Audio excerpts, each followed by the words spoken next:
Pak, alarmnya matiin dong.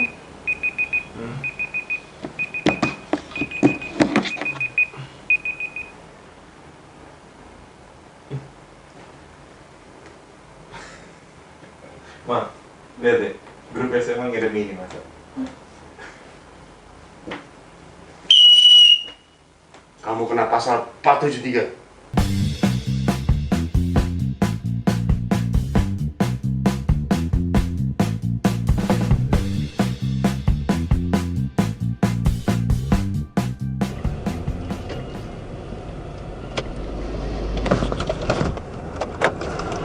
Dasar monyet bau, kadal bintin, muka gepeng, kecoa bunting, babi ngepet, dinosaurus, brontosaurus, kirik. Kamu kena pasal 543.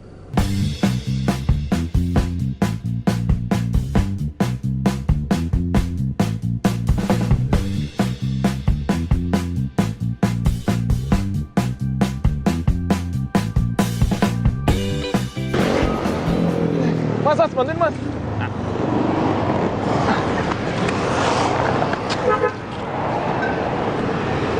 Aduh. Keleleh. Kasih ya. Mas, seliter berapa? 9.000 mas. 9.000. Naik lagi ya? Iya nih mas. Presiden kita gimana sih kerjaannya? Kok presiden disalahin sih mas? Ya iyalah, siapa lagi enak disalahin, ya nggak? Kamu kena pasal 263.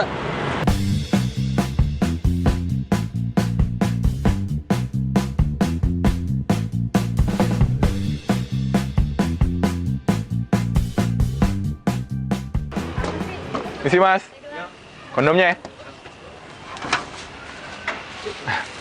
Ada yang lain? Nggak ada, itu aja. Kasih ya. Kamu kena pasal 481.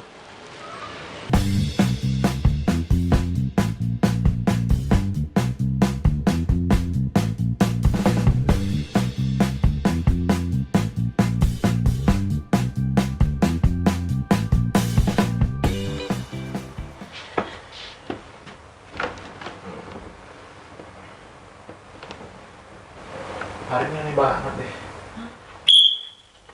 Siapa suruh kamu tidur? Ikut saya kantor. Ini Pak.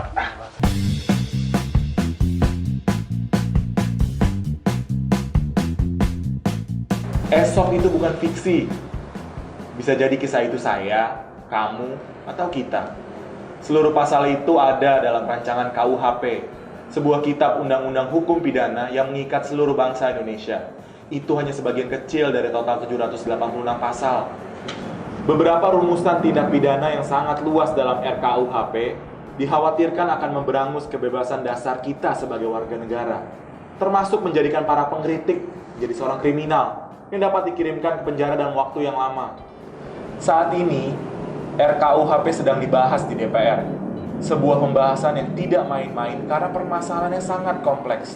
Mengingat ada 786 pasal, ini menjadi satu-satunya rancangan undang-undang terbesar dalam sejarah Indonesia sejak zaman kemerdekaan. Pembahasan itu akan berpengaruh tidak hanya sekarang, tapi juga nanti hingga anak cucu kita. Karena itu, proses pembahasan rancangan KUHP antara pemerintah dan DPR harus kita awasi bersama.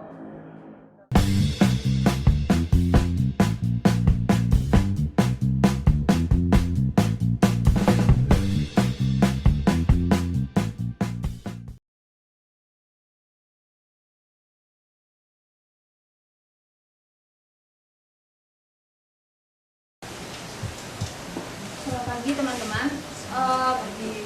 Pagi ini kita akan masuk ke modul 2 dan pagi ini kita akan belajar soal critical legal study atau studi hukum kritis. Di samping saya sudah ada Bang Ika Mata yang akan memberikan materi dan selanjutnya mungkin nanti ada silakan Bang. Selamat pagi. Pagi. Teman-teman, saya akan mencoba membawakan materi itu tidak terlalu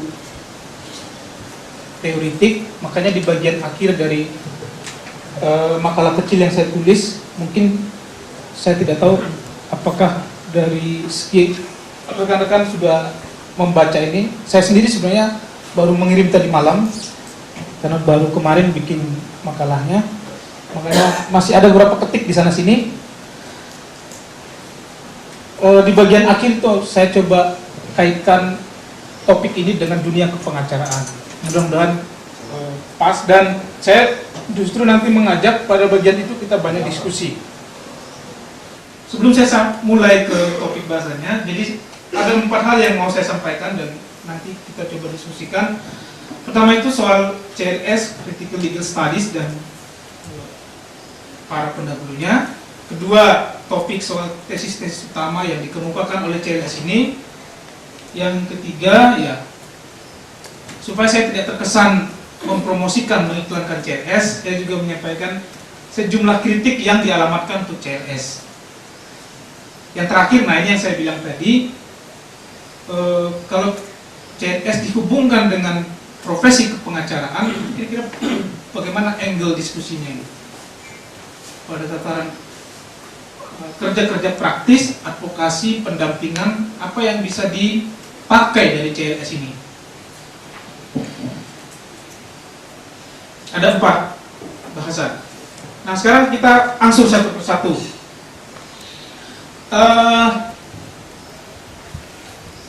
CLS, Critical Legal Studies, ini sebenarnya makhluk apa ya? Ini semua lulusan Fakultas Hukum ya?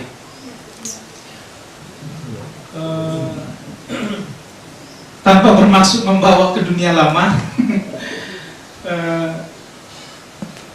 saya mau katakan CLS ini seharusnya sebenarnya diberikan pada mata kuliah pengantar ilmu hukum. Tapi di pengantar ilmu hukum itu kan kita sudah dipatok itu hanya belajar aliran hukum positif atau positivisme hukum. Buku-buku PIH itu yang sering dipakai itu kan Sudikno, siapa lagi yang lama-lama itu hanya memperkenalkan kita pada salah satu aliran dalam pemikiran hukum. Aliran itu bernama positivisme hukum. Padahal sebenarnya ada sekian aliran yang lain dalam kajian ilmu hukum. CLS disebut-sebut salah satunya. Biasanya materi tentang aliran ini diberikan pada mata kuliah filsafat hukum ya. Dalam filsafat hukum itu masalahnya itu di semester berapa ya? Semester terakhir. Jadi kan kita udah dikasih dulu satu menu, diperkenalkan hanya dengan satu aliran, terus tiba-tiba di akhir nanti kita dikatakan sebenarnya ada 2 aliran lain dong. Kan kurang ajar itu. Kita mau belajar aliran lain, udah tamat. Jadi akhirnya kita hanya punya kesempatan belajar aliran lain di luar Fakultas Hukum. Nah, salah satunya di acara-acara begini nih. Jadi seharusnya di PIH itu diberikan sehingga tapi kan tidak mau. Jadi kurikulum Fakultas Hukum sekarang itu tidak adalah kurikulum yang tidak mau meracuni mahasiswa dengan aliran di luar positivisme hukum. Racun kalau bahasanya pendukung positivisme hukum. Bahkan dikatakan orang-orang yang menggunakan pendekatan ilmu sosial terhadap hukum seperti Bang Ifdal itu disebut pelacur intelektual. Mungkin kita-kita ini disebut pelacur intelektual, jadi sarjana hukum yang menggunakan pandangan sosial terhadap hukum. Itu pelacur intelektual. Tidak masalah ya. Pelacur intelektual agak keren masih. Pelacur tapi ada intelektualnya gitu loh. Gimana pelacur intelektual itu?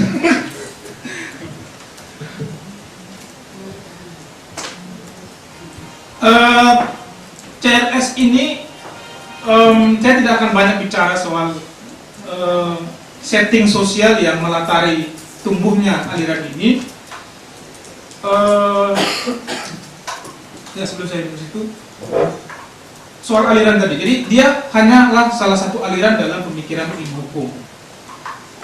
rekan-rekan mungkin sudah pernah mendengar juga ada aliran lain seperti sociological jurisprudence, yang tokoh utamanya adalah Roscoe Pound, kemudian ada legal realism. Nah, ini adalah aliran yang muncul setelah 35 tahun. Positivisme hukum itu mulai dari tahun 1940 sampai kemudian baru pertengahan tahun 70-an muncul aliran yang mengkritik kembali positivisme hukum itu, namanya CLS. Sebelumnya, dua aliran yang terus menggedor-gedor positivisme hukum ini bernama sociological jurisprudence dan legal realism. Ini juga tumbuh di Amerika dan Eropa. Nah, tidur tidak aktif selama 35 tahun, kita 30 sampai 40 tahun ya. Jadi tidur nyaman ini, positivisme hukum ini tidak ada aliran lain yang menggedor-gedor. Eropa tahun 60-an itu adalah bukan Eropa, Amerika adalah Amerika yang satu dari sisi ekonomi itu sudah berhasil bangkit dari kelesuan ekonomi. 1930 itu kelesuan ekonomi Malaysia. Tahun 1960-an itu mereka sudah menjadi masyarakat yang sejahtera lagi. Tapi pada tahun itu juga mereka disibukkan oleh perang Vietnam. Nah, dari situasi seperti itu lahirlah, kalau rekan-rekan pernah dengar, yang disebut dengan gerakan sosial baru. Itu satu gerakan yang berbeda dengan gerakan kiri dan pemikiran kiri, tapi sebagian berilham dari pemikiran. Tapi dari si gerakan dia ada lingkungan, ada konsumen, ada apa lagi? Anti perang kan gitu. Kemudian ada aliran-aliran atau pemikiran atau kelompok yang back to nature. Yoga itu begitu laku pada saat itu. Yang lain adalah situasi di mana kaum muda itu menganggap orang tua itu adalah perawat status quo.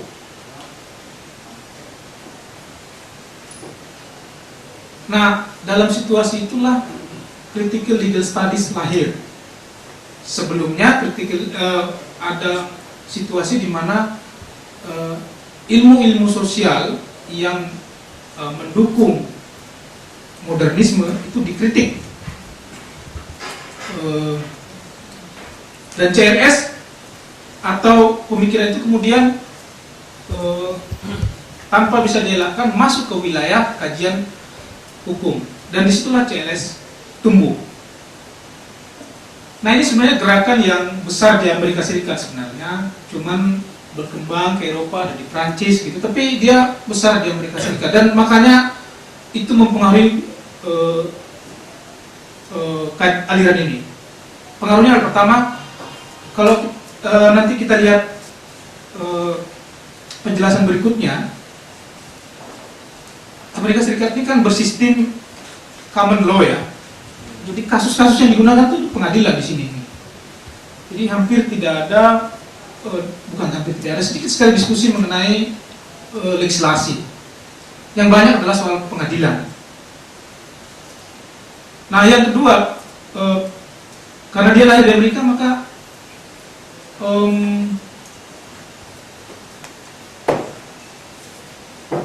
filsafat pragmatismenya berpengaruh.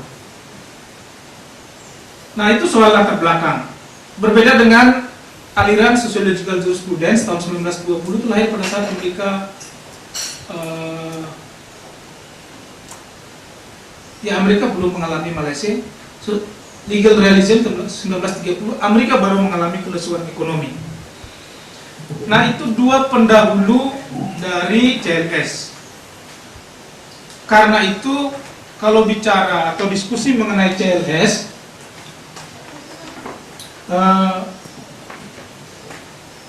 salah satu cara untuk memahami CLS ini, kata orang, belajarlah lebih dulu dua aliran itu. Jadi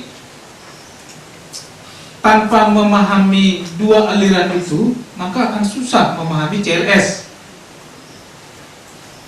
Karena itu CLS disebut sebagai penerus dari legal realism. Tapi apa bedanya CLS dengan legal realism? Pertama, beda yang tidak substansial lah ya. Seperti saya katakan tadi, CLS itu dikatakan penerus, tapi dia penerus yang katanya lebih bertenaga gitu, lebih kritis katanya, lebih matang. Nanti kita lihat pembuktiannya benar nggak dia lebih matang, lebih kritis. Itu pembeda yang tidak terlalu substansial ya. Yang lain katakan cakupannya lebih luas dari legal realism. Nah, pembeda yang agak substansial itu atau mendasar di mata CLS, legal realism itu, aliran legal realisme hukum itu ujung-ujungnya mengarah pada status quo. Begitu juga sociological jurisprudence. Sedangkan CLS tidak. CLS itu karena dia misinya adalah mendelegitimasi hukum, maka dia targetnya adalah transformasi.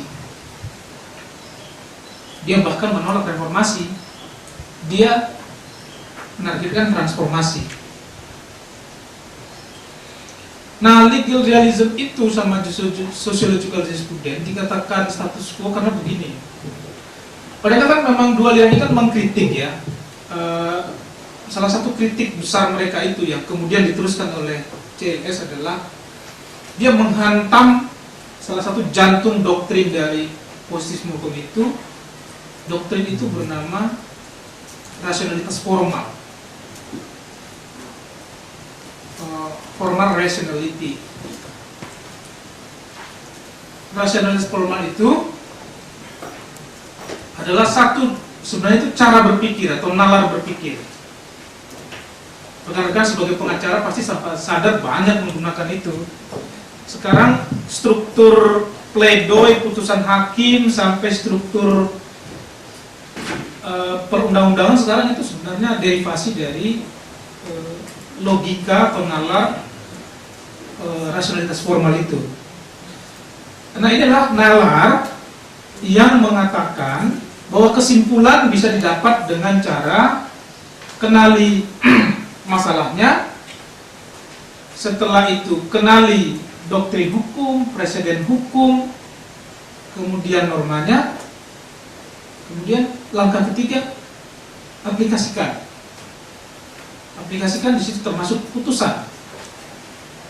Itu yang disebut dengan rasionalitas formal, atau kadang-kadang kita mengenalnya dengan formalisme hukum, formalisme, banyak istilah untuk ini. Tapi intinya adalah itu sebenarnya satu nalar berpikir untuk menarik kesimpulan. Nalar berpikir untuk menarik sebuah kesimpulan. Logika sebenarnya. Nah, kalau positivisme hukum kan saya tidak mau panjang lebar menjelaskan. Percaya dengan nalar itu. Hakim memutus kasus yang diperiksa dengan nalar itu. Kasus diperiksa, ada saksi, ada bukti, kemudian hakim melihat hukumnya apa, ada doktrin apa enggak juga. Sudah, tinggal aplikasi, lahirlah putusan. Nah, kalau kita lihat struktur putusan hakim sama pledoi kan sebenarnya berlogika deduktif kan? Kalau dilihat logika deduktif. Nah, itu yang dihantam oleh sociological jurisprudence dan legal realism. Menurut mereka itu nggak betul, karena dalam kenyataannya nggak begitu. Dalam kenyataannya hakim dalam memutuskan dipengaruhi oleh kepentingan, suasana hati, lingkungan sosial yang mengitari. Bahkan ada kelakar yang mengatakan putusan hakim itu tergantung sarapan paginya dia makan apa. Itu yang disebut dengan breakfast jurisprudence. Kalau sarapan paginya makan ubi, lain kalau sarapan paginya makan burger. Jadi tergantung makan paginya dia apa nih, ubi atau burger. Kalau makan paginya dia pedas misalnya sambalnya, marah-marah pas di persidangan ya. Untuk kasus Munir saya nggak tahu tuh hakimnya tuh makan paginya apa waktu hari H putusan itu. Nggak makan. Nggak makan kali ya.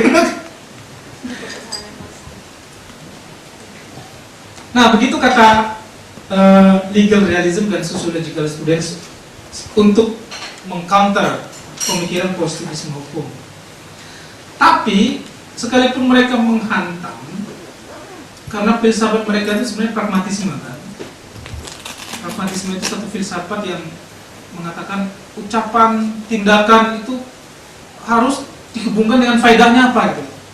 Jadi pemikiran juga, kalau menaruh pemikiran harus tunjukkan faedahnya apa.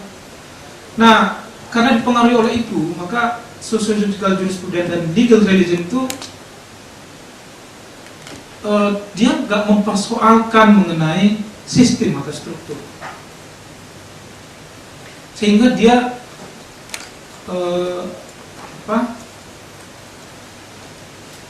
hanya mengatakan ya kalau mengambil putusan hakim tolong mempertimbangkan yang disebut dengan faktor-faktor non hukum.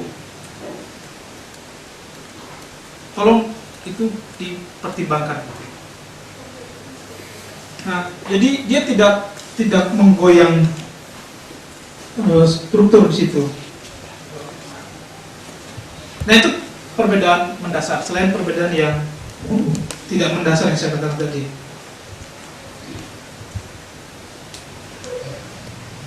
Jadi kalau di halaman 2 itu CRS mengatakan sociological jurisprudence sama legal realism itu ditujukan untuk menjadikan hukum sebagai instrumen yang efektif bagi kebijakan publik. Jadi Roscoe Pound itu adalah salah satu pengaruh ini. Jadi intinya bagaimana membuat kebijakan atau putusan hakim itu menjadi efektif, itu saja. Struktur sistem itu biarkanlah begitu. Nah, itu beda dengan CLS. CLS itu dekonstruksi, bahkan karena sibuk mendekonstruksi maka lupa mengusulkan rekonstruksi. Tapi intinya dia mendelegitimasi. Itu soal beda.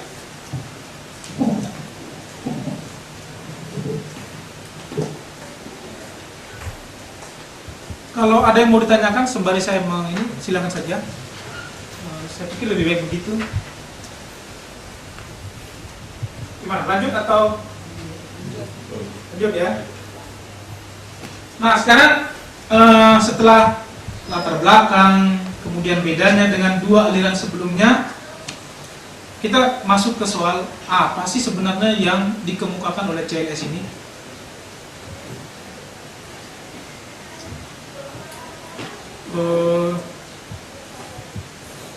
Dan ini nanti akan menentukan apa yang bisa kita manfaatkan dari CLS ini, pemikirannya maksudnya. Nah, 4 yang tampak di depan itu bisa disebut hal-hal utama, pemikiran utama, tesis utama yang disampaikan oleh CLS.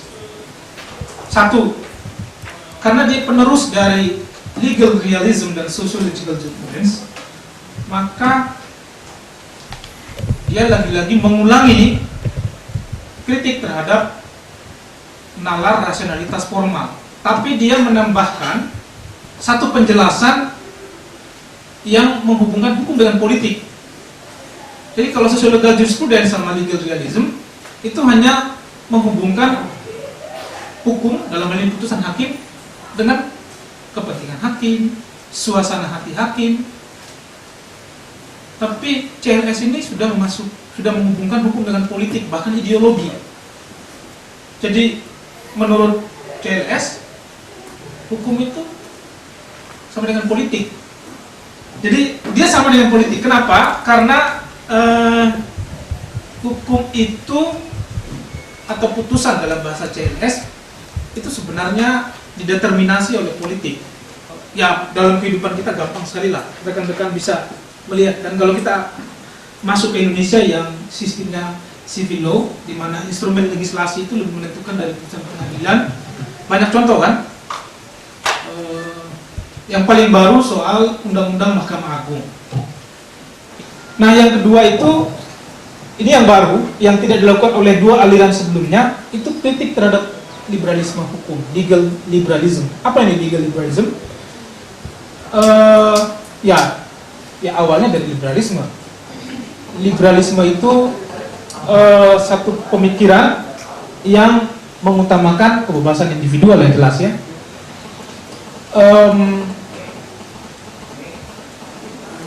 Ketika individu masuk ke dalam struktur atau sistem, liberalisme hukum mengatakan jangan khawatir individu-individu. Sistem ini akan menjamin Anda untuk semua bisa berpartisipasi dalam pengambilan kebijakan publik. Semua punya hak yang sama. Tidak ada hubungan subordinat dalam sistem yang sedang berlangsung. Nah, ini yang dalam dunia sosiologi namanya struktural fungsional ya. Jangan khawatir, sistem itu atau situasi sosial juga akan dengan secara otomatis akan menciptakan keseimbangannya sendiri. Jadi kalaupun misalnya ada ketimpangan dalam masyarakat, ada kaya, ada miskin, jangan khawatir, itu bukan sesuatu masalah. Itu pasti ada keseimbangannya. Jadi sampai bilang begini, oh, sistem sosial yang ada kaya dan miskin jangan dianggap itu suatu masalah. Enggak, itu enggak masalah karena orang kaya itu memerlukan orang miskin kok. Nah, oleh CLS tentu saja itu dikritik karena faktanya tidak begitu. Faktanya sekelompok orang seringkali di-exclude, dikecualikan dari proses-proses pengambilan keputusan atau bahkan putusan pengadilan. Faktanya kan begitu. Kalau di Indonesia, kalau bicara soal fakta banyak sekali lah. Sampai sekarang masih belum selesai perdebatan bagaimana sebenarnya melibatkan masyarakat dalam proses pembuatan sebuah undang-undang atau perda misalnya. Sampai sekarang belum selesai debatnya. Nah, itu sanggahan CLS terhadap liberalisme hukum. Dan liberalisme hukum ini pada beberapa asas bisa kita temukan. Misalnya asas equality before the law. Itu equality before the law itu kan kalau CLS bilang itu bohong besar. Faktanya orang tidak sama di depan hukum. Faktanya adalah orang tidak sama di depan hukum gitu. Nah, yang ketiga itu soal fungsi hukum. Fungsi hukum. Nah, ini juga tidak ada pada dua aliran sebelumnya. CLS ini karena dia ini walaupun dia sebenarnya satu aliran yang pendekatannya itu comot sana comot sini, makanya disebut eklektik gitu. Tapi banyak orang mengatakan dia lebih banyak dipengaruhi oleh pemikiran kiri, terutama masa Frankfurt. Nah, ini kelihatan sekali ketika dia membicarakan mengenai fungsi hukum. Sekalipun dia menolak tesis Marxis klasik yang mengatakan hukum itu betul-betul murni untuk sebagai alat bagi kelas borjuasi untuk mempertahankan propertinya dan melakukan dominasi. Itu sebagai instrumen dia begitu. Tapi CLS tidak. CLS mengatakan hukum itu masih otonom kok, sebagian semi otonom. Jadi dia otonomi relatif katanya. Nah, tapi CLS masih mengatakan bahwa hukum itu masih sebagai instrumen untuk melegitimasi kepentingan-kepentingan kelompok tertentu.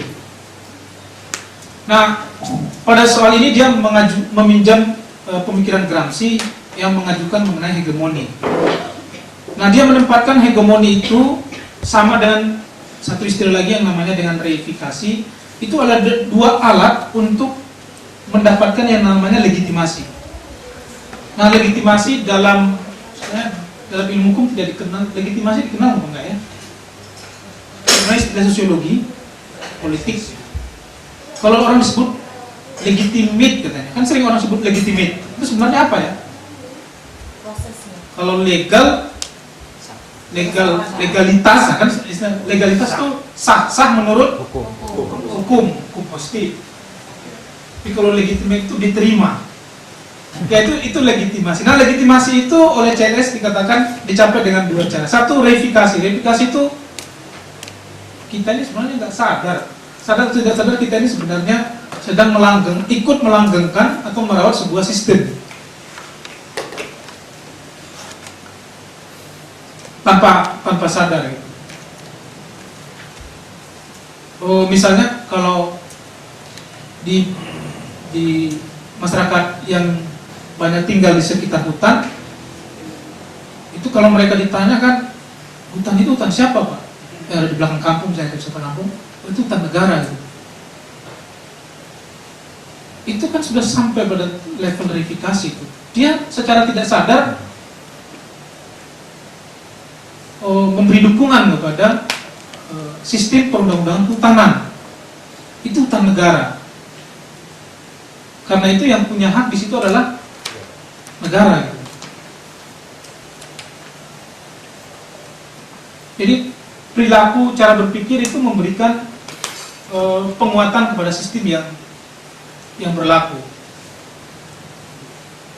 Nah, kalau hegemoni itu kalau kata Gramsci kan ya orang dipaksa lah untuk mengakui sebuah instrumen hukum termasuk putusan, itu orang dipaksa cara opresi.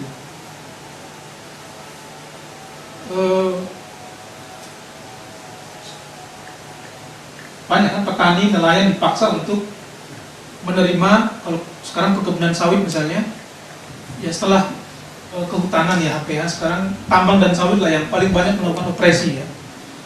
Karena dua komoditas ini pasca hutan sekarang dua ini banyak memberikan sumbangan pada devisa negara.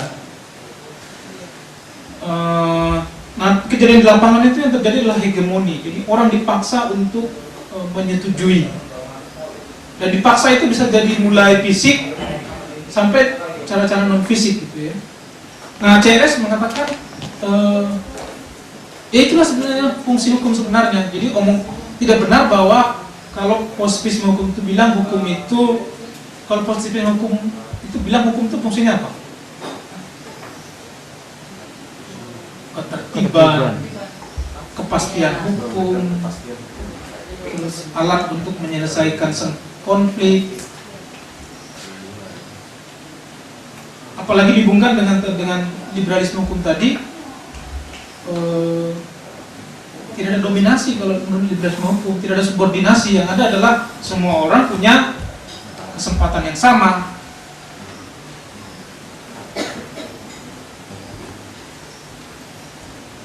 Nah, tapi faktanya tidak. Bicara soal fungsi hukum itu telah dipakai untuk melakukan mendapatkan legitimasi. Waktu SBY menandatangani RUU pornografi lewat staf khususnya, dia mengatakan RUU pornografi itu adalah sudah menjadi konsensus bangsa. Itu kira-kira apa maknanya? Bagaimana kita memaknai pernyataan itu? Dia bilang itu menjadi konsensus bangsa. Gimana itu? Katanya konsensus bangsa. Dia sebenarnya sedang mengatakan soal legitimasi. Ini kan sudah sebelumnya kan ribut, kemudian akhirnya diundangkan. Nah, SBY mungkin melihat ini kan karena dilatari oleh pada saat proses pembuatan ribut, ini kira-kira pemberlakuannya gimana ya? Orang terima apa enggak ini? Diakui apa enggak?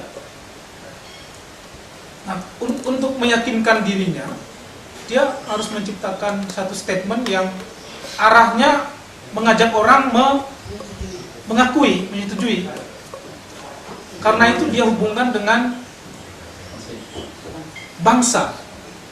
Nah, bangsa kalau dalam studi-studi ilmu hukum itu kan jurisprudence maksudnya itu bisa diganti dengan masyarakat, konsensus. Karena ini adalah konsensus, masyarakat terlibat di situ, maka mau tidak mau masyarakat ya harus mengakui dan menerima. Karena itu ini legitimate sebenarnya ini. Legitimate dengan menggunakan logika ini ya, dengan opini ya. Bukan legitimasi yang didasarkan oleh fakta. Itu dia sudah dengan statement itu dia sebenarnya mau melakukan satu proses reifikasi. Ini konsensus ini. Hubungan undang-undang dengan pornografi dengan masyarakat itu dekat. Nah, hubungannya itu dijembatani oleh yang namanya konsensus. Konsep. Hukum adat itu konsensus, custom, kebiasaan. Nah, SBY sebenarnya dengan pernyataan itu mengatakan ini undang-undang pornografi ini dekat sekali dengan masyarakat. Ini bukan sesuatu yang seperti yang diributkan oleh Sulawesi Utara, Bali atau teman-teman gerakan feminis. Enggak, ini enggak jauh kok dari masyarakat, ini dekat kok dengan masyarakat ini. Nah, balik ke fungsi hukum, ya pernyataan SBY itu sebenarnya reifikasi. Dan kalau pencitraan itu artinya dekat dengan reifikasi. Nah, yang terakhir itu CLS ini bicara juga soal metode mengajar. Nah, ini sebenarnya masih berkaitan dengan kritik dua aliran sebelumnya. Jadi 1870 itu Indonesia itu lagi baru bebas dari sistem tanam paksa ya. Di Amerika sana, persisnya di Universitas Harvard, Fakultas Hukum, ada perdebatan mengenai ilmu hukum. Ilmu hukum ini ilmu apa ya? Ilmu hitam atau ilmu putih?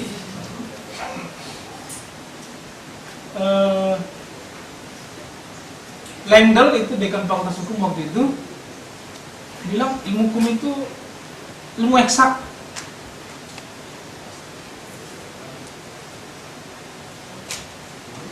Satu tambah satu bagi ilmu hukum ya dua menurut dia. Kalau orang Minang kan lain. 1 tambah 1 kan 3 kan? 1 tambah 1 3 dia. Satunya kemana? Itu untung katanya. Untung kita.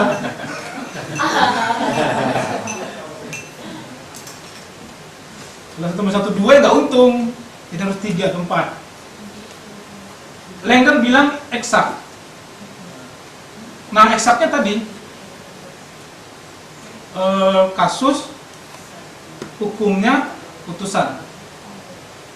Bagi Langdell, R tambah F sama dengan D. R ini rules, peraturan, F ini fakta, D ini putusan. Jadi faktanya apa, hukumnya apa, atau doktrinnya apa, atau presidennya apa, pastilah decisionnya akan bisa ditebak.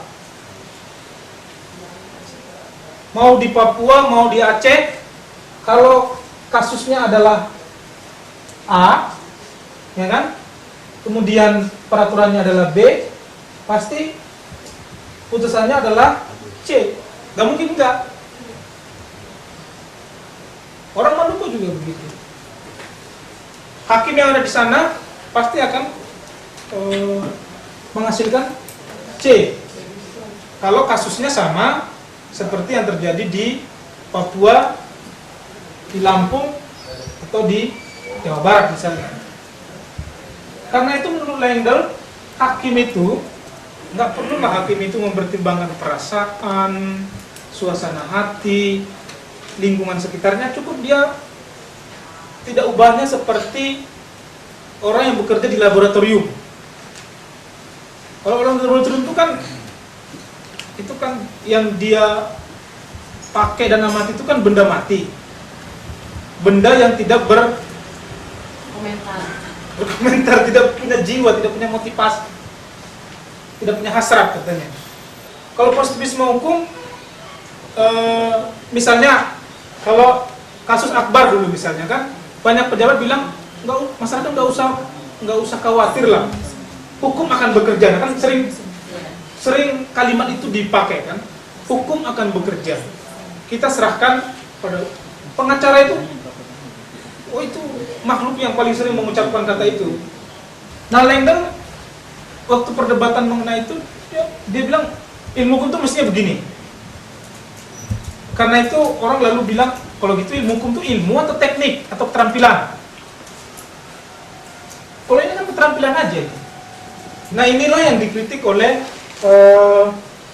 CLS.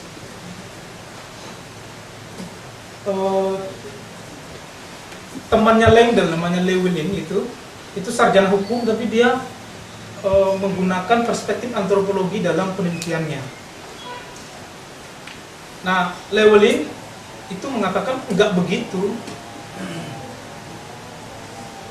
Ini putusan ini tidak selalu sama kalau kasus dan faktanya sama.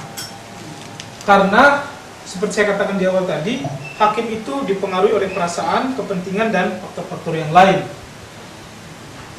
Nah, karena itu CLS mengkritik cara pengajaran di perguruan-perguruan tinggi ilmu hukum waktu itu di Amerika, yang tidak ubahnya menjadikan mahasiswa hukum itu seperti robot saja.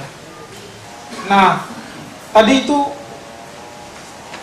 4 tesis utama CLS yang memuat satu kritik, yang kedua, nah ini yang wilayah yang sebenarnya CLS ini sampai sekarang nggak begitu meyakinkan. Setelah mengkritik, dia menawarkan apa?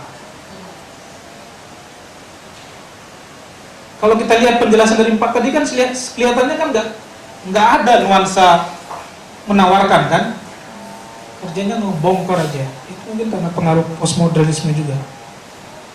Nah, sekarang kita masuk ke ada beberapa isu, bukan isu ya, bidang yang selama ini dipakai oleh CLS untuk menyampaikan gagasannya. Satu, isu perburuhan. Contohnya diambil dari Amerika ya. Tapi kalau di kita kan sebenarnya banyak ya. Bukan banyak, tapi ada beberapa. Misalnya kalau untuk isu perburuhan itu kontrak berjangka, apa istilahnya? Perjanjian kerja waktu tertentu. tertentu. Perjanjian kerja waktu tertentu dan perjanjian kerja waktu tidak tertentu. Itu masih dipakai karena sampai sekarang belum siap.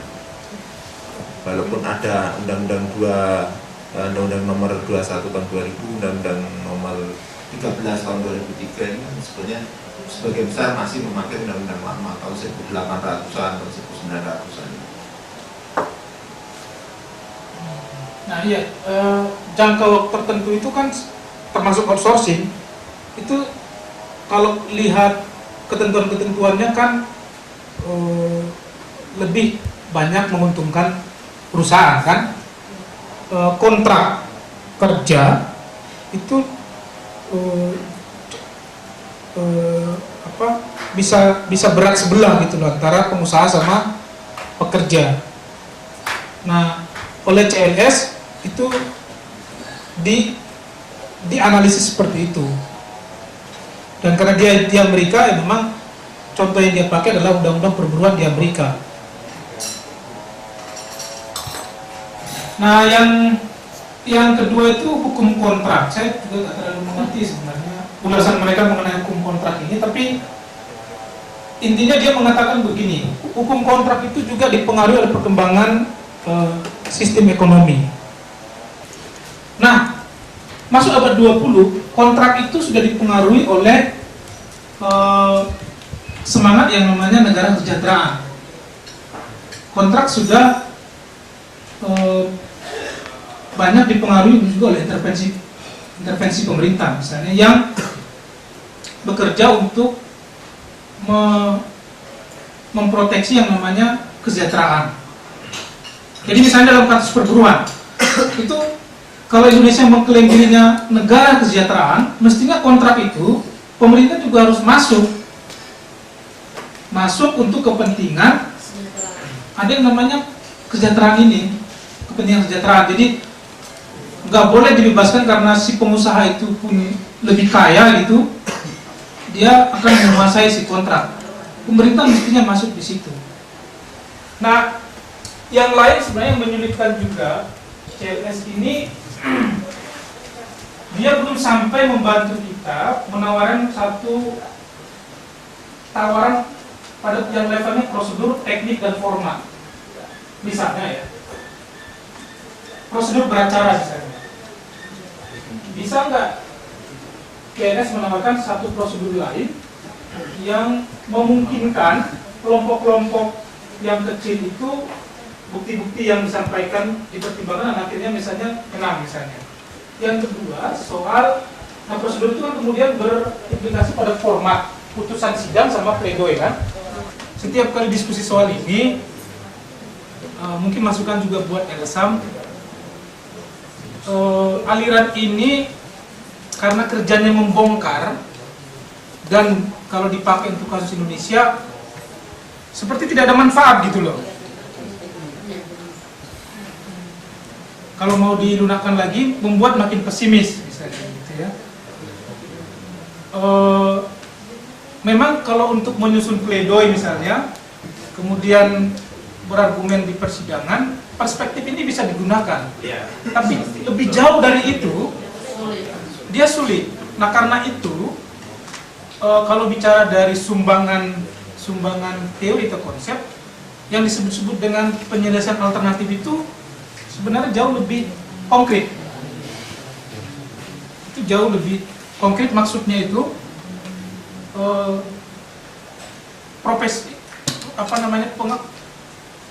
profesi seperti pengacara yang membutuhkan solusi itu menawarkan. Karena pengacara ini kan bukan seperti pengajar kan, dia itu solusi. Ada kasus harus ada jalan keluarnya. Nah kalau CLS ini nggak bicara soal apa jalan keluar. Memang Roberto M. Unger itu ya ketika udah dimulai dikritik CLS mana sih jalan keluar kalian, dia mulailah menawarkan soal masyarakat yang terberdayakan apa segala macam dengan meminjam pemikiran teori kritis, tapi ya terus what to be done gitu, apa yang harus dilakukan. Nah saya belum bisa sampai pada level meramu atau menjadikan CLS sebagai bahan kasar untuk keperluan advokasi. Nah sebenarnya kan di tulisan saya di bagian akhir saya katakan justru disitulah tantangan kita. Saya tidak bermaksud untuk menambah beban kawan-kawan yang sudah pusing dengan perilaku pengusaha, hakim, jaksa dan yang lain, tapi ini sepertinya satu PR. Karena tidak bisa dibantah, teknologi praktek itu selalu bermula dari konsep. Gak mungkin teknologi dan praktek itu lahir tanpa konsep. Selalu ada konsep di baliknya atau teori. Nah, CLS ini dia mulai menawarkan teori atau konsep. Nah, yang nggak dia punya adalah level praksisnya. Yang kalau dibawa ke pembicaraan sistem hukum, oke, kalau gitu Anda menawarkan apa? Mulai dari nalar berpikir sampai dengan kalau masuk ke persidangan tata caranya bagaimana, kemudian asas-asas hukumnya seperti apa, mestinya sampai ke situ. Nah, dia nggak bisa sampai ke situ. Nah, saya pikir itu sebagai orang yang mengalami langsung ya kita semua yang punya kesempatan untuk menemukan formula itu.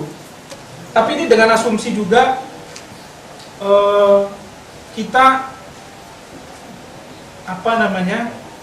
tidak terlalu menyerah dengan faktor politik, karena apapun sistem yang formula yang diciptakan, begitu dia direcoki dengan politik dan ekonomi, situasinya akan lain.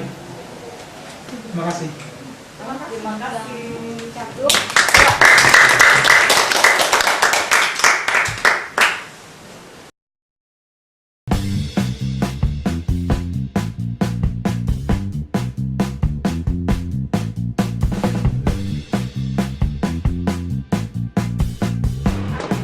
Misi mas, kondomnya ya?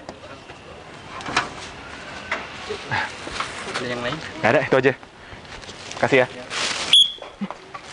Kamu kena pasal 481.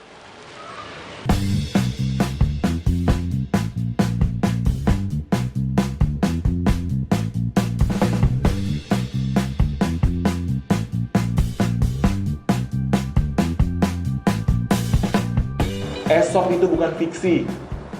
Bisa jadi kisah itu saya, kamu, atau kita. Seluruh pasal itu ada dalam rancangan KUHP, sebuah kitab undang-undang hukum pidana yang mengikat seluruh bangsa Indonesia. Itu hanya sebagian kecil dari total 786 pasal. Beberapa rumusan tindak pidana yang sangat luas dalam RKUHP dikhawatirkan akan memberangus kebebasan dasar kita sebagai warga negara, termasuk menjadikan para pengkritik menjadi seorang kriminal yang dapat dikirimkan ke penjara dalam waktu yang lama. Saat ini, RKUHP sedang dibahas di DPR. Sebuah pembahasan yang tidak main-main karena permasalahannya sangat kompleks. Mengingat ada 786 pasal, ini menjadi satu-satunya rancangan undang-undang terbesar dalam sejarah Indonesia sejak zaman kemerdekaan. Pembahasan itu akan berpengaruh tidak hanya sekarang, tapi juga nanti hingga anak cucu kita. Karena itu, proses pembahasan rancangan KUHP antara pemerintah dan DPR harus kita awasi bersama.